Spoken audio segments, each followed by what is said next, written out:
नमस्कार. श्री स्वामी समर्थ. आजचा व्हिडिओ थोडासा वेगळा आहे. नामस्मरण. नामस्मरण केल्याने आपल्या आयुष्यात काय बदल होतात, आपल्या आयुष्यात काय मिळतं याविषयी थोडंसं. नामस्मरण केल्यानं आपल्याला मानसिक समाधान मिळतं. ते जगातील कोणतेही डॉक्टर किंवा कोणताही वैद्य तुम्हाला औषधानं बरं करू शकत नाही. असे असाध्य रोगही तुम्हाला नामस्मरणाने बरे होतात. कारण नामस्मरणाने आपली आत्मिक शक्ती जागृत होते आणि ज्यावेळी आपण आपली आत्मिक शक्ती जागृत करतो त्यावेळी आपल्याला इतकं बळ आलेलं असतं की आपण एखाद्या मोठ्या संकटावरही सहज मात करू शकतो. नामस्मरण म्हणजेच एक दिव्य औषधच आहे जे आपल्या पूर्वजांनी आतापर्यंत आपल्यापर्यंत पोहोचवलेलं आहे. नशिबातील भोग भोगण्याची आपली जी क्षमता आहे ते वाढवतं नामस्मरण. कारण अनामिक शक्ती आपल्या पाठीशी आहे, ती आपलं रक्षण करेल. जे काही मोठे छोटे संकट आहेत त्यांना आपण सहज पार करू शकू. कारण आपल्यापेक्षा या जगामध्ये भरपूर मोठी संकट असणारी माणसं सुद्धा जगत आहेत. ज्यांना हातपाय नाही ती माणसं सुद्धा जगण्यासाठी धडपड करत आहेत. मग आपण तर असे धडधाकट असताना का बरं पाठीमागं घ्यायचं आणि संकट पाहून हातभार घ्यायचं. नामस्मरणाने ही शक्ती येते आपल्यामध्ये. नशिबामध्ये जे भोग आहेत ते भोगण्याची आपल्यामध्ये ताकद येते. त्याची तीव्रता नामस्मरण कमी करतं. म्हणूनच जीवनामध्ये नामस्मरण करावं. संसारातील जीवनातील अडचणी सहज आपण पार करू शकतो. कारण अनामिक शक्ती आपल्या पाठीशी आहे याचा दृढ विश्वास आपला असतो. ज्यावेळी आपण नामस्मरण करत असतो त्यावेळी आपल्या तोंडावाटे निघणारे उच्चार म्हणजे कोणत्याही इष्टदेवतेचे उच्चार हे संपूर्ण घरामध्ये फिरत असतात. श्री स्वामी समर्थ, श्री स्वामी समर्थ असं ज्यावेळी आपण एक माळ जप करतो त्यावेळी त्या जपाबरोबर संपूर्ण घरामध्ये पॉझिटिव्ह एनर्जी निर्माण होते आणि घरामधली असणारी निगेटिव्ह एनर्जी आपोआपच बाहेर निघून जाते. उदाहरण घ्यायचं झालं तर संध्याकाळच्या वेळी ज्यावेळी आपण दिवाबत्ती करतो आणि देवासमोर नामस्मरण करत असतो, मोबाईलला छानसं मंत्रजाप चालू असतो, त्यावेळी संपूर्ण घरामध्ये पॉझिटिव्ह एनर्जी पसरलेली असते. कारण नामस्मरणाची तेवढी ताकद आहे. नामस्मरणात तेवढी ताकद आहे की संपूर्ण तुमच्या भोवती सुरक्षा कवच करून तुमच्यावरती ज्या अदृश्य शक्तींचा वास असतो किंवा घरातील भांडण, कटकट, आर्थिक प्रॉब्लेम यासारख्या ज्यांची आपल्याला वाटतं की हे प्रॉब्लेम खूप मोठे आहेत, ते फक्त आणि फक्त आपल्यासाठी छोटे होऊ लागतात. कारण हे काहीच नाही आहे. कारण आपल्यापेक्षा भरपूर मोठे प्रॉब्लेम असणारी माणसं सुद्धा जगतायत आणि त्यातून सहज बाहेर पडतायत. तो एक ठराविक कालावधी असतो ज्यावेळी आपल्यावर वाईट वेळ येते आणि ज्यावेळी वाईट वेळ जाते तो ठराविक कालावधी तुम्ही फक्त आणि फक्त संयमानं पार पाडला पाहिजे. कारण त्यावेळी संयमच हवा असतो. त्यावेळी आपली माणसं कोण, परकी माणसं कोण, कोण तुमची आहेत, खरंच तुमची आहेत का, कोण तुम्हाला मदत करतं हे दाखवण्यासाठी खरं तर त्या आपल्या इष्टदेवतेनं तो प्रसंग आपल्यावरती आणलेला असतो. हा प्रसंग ज्यावेळी आपण पार करत असतो त्यावेळी आपल्याला साथ देणारी माणसं खरंच तर आपली असतात आणि त्यांच्या आभार मानायलाही विसरू नका. कारण त्यांना ती बुद्धी त्या इष्टदेवतेने दिलेली असते की तुम्ही तिथे जा, कारण त्या व्यक्तीला तुमची गरज आहे. आपण एखाद्याला मदत करतो म्हणून आपण मोठे नसतो. कारण ती मदत करण्याची ताकद किंवा ती क्षमता देवानं अगोदरच आपल्यामध्ये दिली म्हणून आपण दुसऱ्याला मदत करतो आणि देवानं आपल्याला निवडले की दुसऱ्याला मदत करावी. मी दुसऱ्याला मदत करते म्हणून मी मोठी असं कधीच होत नाही. कारण देवानं मला तितकं ठेवलं की मी कधीतरी दुसऱ्याला दान करावं किंवा कधीतरी दुसऱ्याला मदत करावी. आणि मदत केलेली कधीच वाया जात नाही किंवा दान केलेलं वाया जात नाही. तुम्ही ज्यावेळी निस्वार्थीपणानं दुसऱ्याला देत असता त्यावेळी त्याच्या दान दुप्पट तुमच्यापर्यंत येत असतं. ही ताकद असते नामस्मरणात. आपल्या स्वभावामध्ये बदल होतो. कारण ज्यावेळी आपण विचार करतो ही सगळं जग माझ्यासाठीच आहे, त्यावेळी कुठेतरी सगळं एखादं संकट सांगून जातं की तुझी माणसं फक्त तीच आहेत. कारण त्यांना तुझी गरज आहे जशी तुला त्यांची गरज आहे.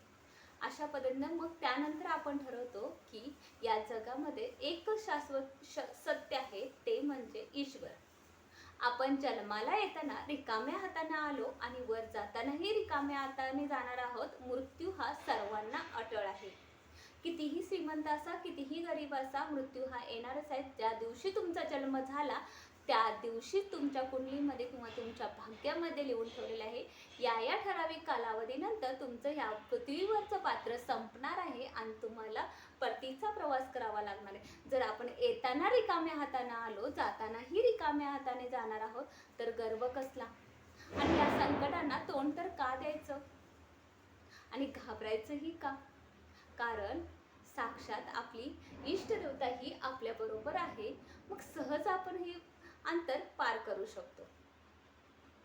त्यानंतर कर्मजीवनावरती आपण ज्यावेळी विश्वास ठेवतो त्यावेळी आपल्यामध्ये एक निस्वार्थीपणाची भावना येते.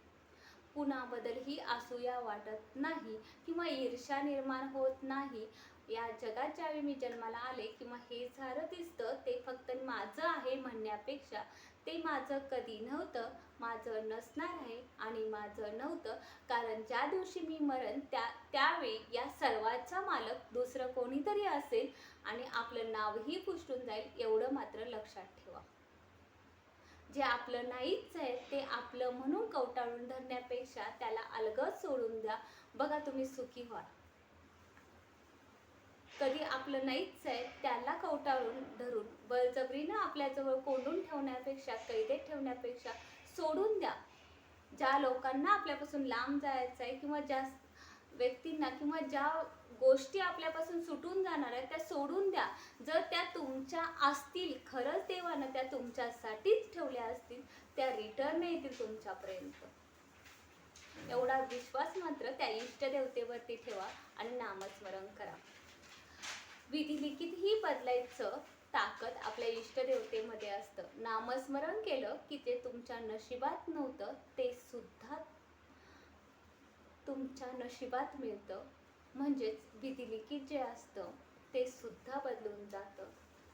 म्हणूनच नामस्मरण इतके करा की आपली मानसिकताही बदलून जाईल आणि कोणत्याही डॉक्टरची किंवा आपल्याला वैद्याची गरज बसणार नाही, कारण मानसिक स्वास्थ्य हेच खरं स्वास्थ्य आहे. नामस्मरणाने सर्व काही बदलतं. फक्त आणि फक्त या कलियुगात आपल्याला जर तारून नेणारं कोण असेल तर नामस्मरण.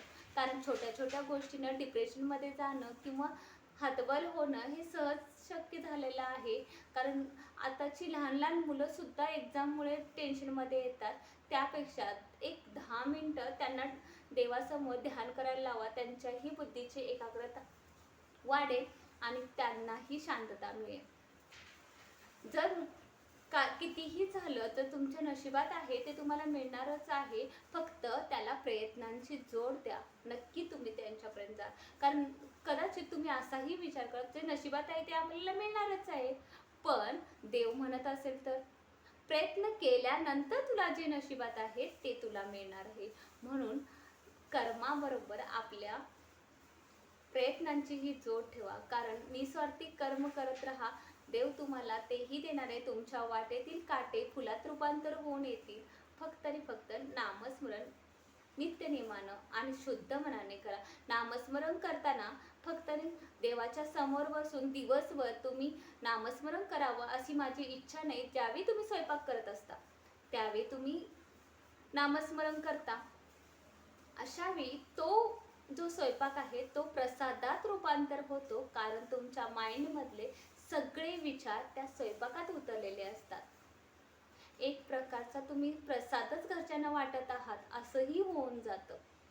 ज्यावेळी तुम्ही कपडे धुताना, फरशी पुसताना नामस्मरण करतात त्यावेळी तुमच्या ज्या तोंडावाटे उच्चारलेल्या लहरी आहेत त्या संपूर्ण घरामध्ये पसरतात आणि तुमचं जसं घर साफ होईल त्या पद्धतीनं तुमचं मनही साफ होईल. निगेटिव्हिटीही पूर्ण निघून जाईल. इतकं सारं महत्त्व नामस्मरणात आहे. ऑफिसच्या ठिकाणी जरी तुम्ही नामस्मरण करत असाल तर टेन्शन येणारही टेन्शन कमी होतं. कारण कुठंतरी वाटतं एक शक्ती आपल्या पाठीशी आहे आणि ती आपलं रक्षण करणार आहे. नामस्मरण करण्यासाठी वेळ काळ ठरलेली नसते. शुद्ध भावनेनं जिथे जिथे मिळेल तिथे तुम्ही नामस्मरण केलं तरी सुद्धा देव पावतो. देव फक्त तुमच्या कर्मावर विश्वास ठेवतो. कारण कर्म जितकं निर्मळ असतं तितकं लवकर देवालाही आवडतं.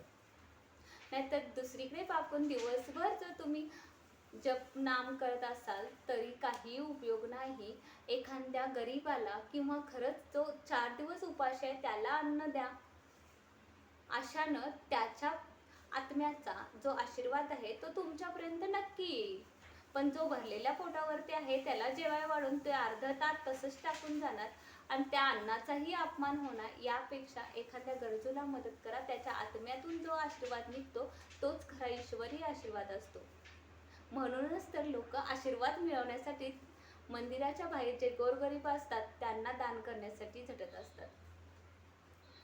आशीर्वादात इतकी पुण्याई आहे तितकीच नामस्मरणातही आहे. तुम्ही जितकं नामस्मरण कराल तितकं तुमचं मन शुद्ध होईल.